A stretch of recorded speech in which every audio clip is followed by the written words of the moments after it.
The Book of Susanna.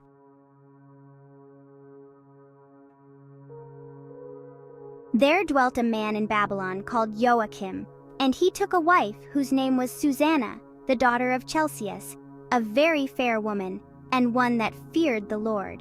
Her parents also were righteous, and taught their daughter according to the law of Moses. Now Joachim was a great rich man, and had a fair garden joining unto his house. And to him resorted the Jews, because he was more honorable than all others.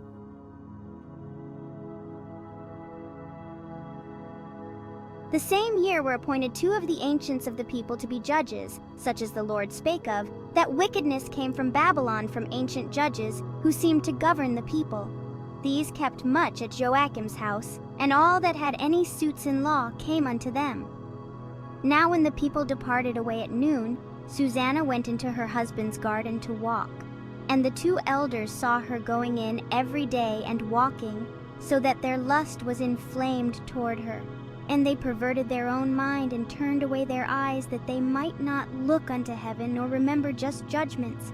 And albeit they both were wounded with her love, yet durst not one show another his grief. For they were ashamed to declare their lust, that they desired to have to do with her. Yet they watched diligently from day to day to see her. And the one said to the other, Let us now go home, for it is dinner time. So when they were gone out, they parted the one from the other, and turning back again they came to the same place. And after that they had asked one another the cause, they acknowledged their lust. Then appointed they a time both together, when they might find her alone. And it fell out, as they watched a fit time, she went in as before with 2 maids only, and she was desirous to wash herself in the garden, for it was hot. And there was no body there save the 2 elders, that had hid themselves, and watched her. Then she said to her maids, Bring me oil and washing balls, and shut the garden doors, that I may wash me. And they did as she bade them, and shut the garden doors, and went out themselves at privy doors to fetch the things that she had commanded them. But they saw not the elders, because they were hid. Now when the maids were gone forth, the 2 elders rose up, and ran unto her, saying, Behold, the garden doors are shut, that no man can see us, and we are in love with thee. Therefore consent unto us, and lie with us.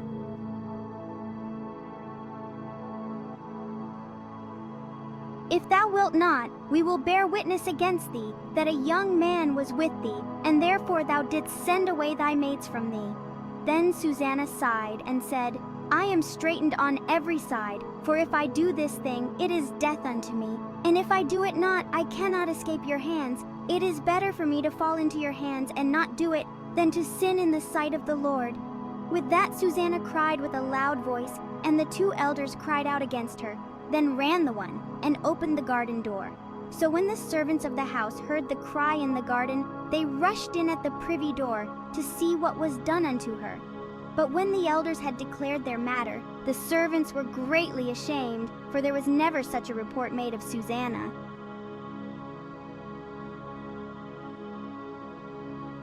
And it came to pass the next day, when the people were assembled to her husband Joachim, the 2 elders came also full of mischievous imagination against Susanna to put her to death, and said before the people, Send for Susanna, the daughter of Chelcias, Joachim's wife.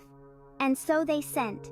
So she came with her father and mother, her children, and all her kindred. Now Susanna was a very delicate woman, and beauteous to behold.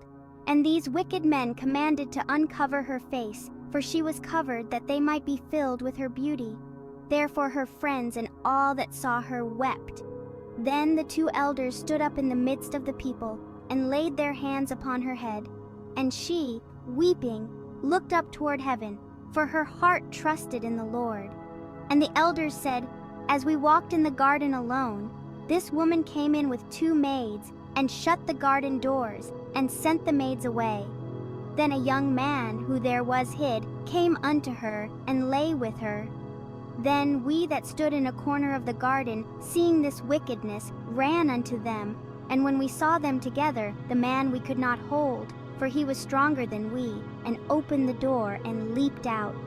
But having taken this woman, we asked who the young man was, but she would not tell us. These things do we testify. Then the assembly believed them as those that were the elders and judges of the people, so they condemned her to death. Then Susanna cried out with a loud voice and said, O everlasting God, that knowest the secrets, and knowest all things before they be, thou knowest that they have borne false witness against me, and behold, I must die. Whereas I never did such things as these men have maliciously invented against me. And the Lord heard her voice. Therefore, when she was led to be put to death, the Lord raised up the Holy Spirit of a young youth whose name was Daniel, who cried with a loud voice, I am clear from the blood of this woman.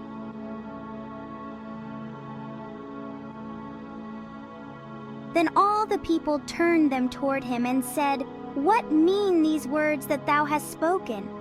So he, standing in the midst of them, said, Are ye such fools, ye sons of Israel, that without examination or knowledge of the truth ye have condemned a daughter of Israel?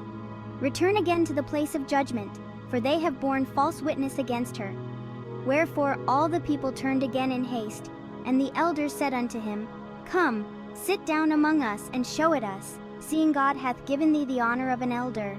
Then said Daniel unto them, Put these two aside one far from another, and I will examine them. So when they were put asunder one from another, he called one of them, and said unto him, O thou that art waxen old in wickedness, now thy sins which thou hast committed aforetime are come to light.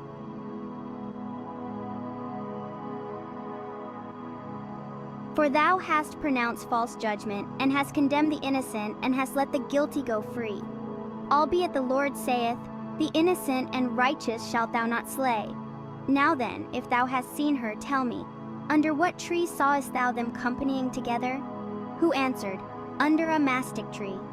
And Daniel said, Very well, thou hast lied against thine own head. For even now the angel of God hath received the sentence of God to cut thee in two. So he put him aside, and commanded to bring the other, and said unto him, O thou seed of Chanaan, and not of Judah, beauty hath deceived thee, and lust hath perverted thine heart.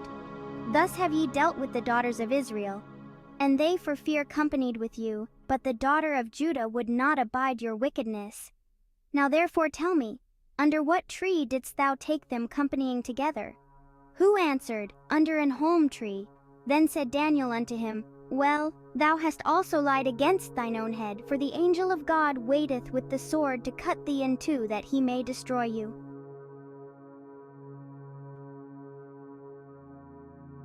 With that all the assembly cried out with a loud voice, and praised God, who saveth them that trust in him. And they arose against the two elders, for Daniel had convicted them of false witness by their own mouth.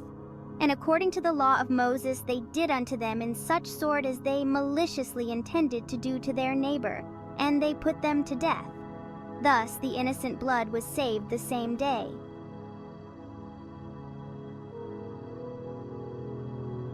Therefore Chelcias and his wife praised God for their daughter Susanna, with Joasim her husband, and all the kindred, because there was no dishonesty found in her.